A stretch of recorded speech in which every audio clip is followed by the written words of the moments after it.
আজ আগরতলা জিআরপিএস থানার অফিসার এবং স্টাফ এবং পার্শ্ববর্তী আরপিএফ এর স্টাফ মিলে সন্ধ্যাবেলায় আগরতলা রেল স্টেশনের 1 নম্বর প্ল্যাটফর্মে যে আমাদের জেনারেল চেকিং করছিল, তখন হঠাৎ দেখে 4 জন লোক, তাদের বয়স প্রায় কাছাকাছি 25-26 এরকম এজের, তারা 1 নম্বর প্ল্যাটফর্মের পিট্টু ব্যাগ এবং হ্যান্ডব্যাগ নিয়ে সন্দেহজনকভাবে ঘোরাফেরা করতেছে।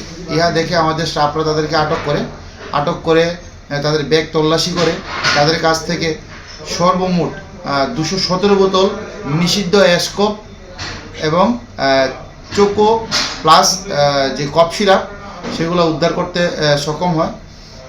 তাদের জিজ্ঞাসাবাদে তারা জানায় তাদের নাম যথাক্রমে পঙ্কজ রায় এবং সোনু কুমার। এই 2 জন ব্যক্তির বাড়ি বিহার রাজ্যে এবং শাহজাহান মিয়া এবং আব্দুল হান্নান, তাদের এই 2 জন ব্যক্তির বাড়ি হলো উরমাই, সোনামুড়া পিএসের আন্ডারে সিপাহীজলা ডিস্ট্রিক্ট।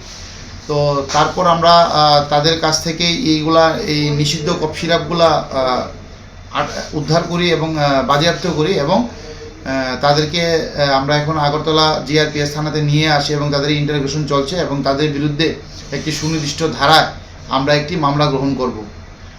যেই মালগুলো তাদের কাছ থেকে উদ্ধার হয়েছে, এই মালগুলোর বর্তমান কালোবাজারের মূল্য প্রায় 5 থেকে 6 লক্ষ টাকার মতো হবে এগুলোর কালোবাজারি মূল্য। তো আমরা তাদেরকে জিজ্ঞাসাবাদ করছি কোথা থেকে তারা এই মালগুলি এনেছে এবং কোথায় তারা নিয়ে যাওয়ার উদ্দেশ্য ছিল।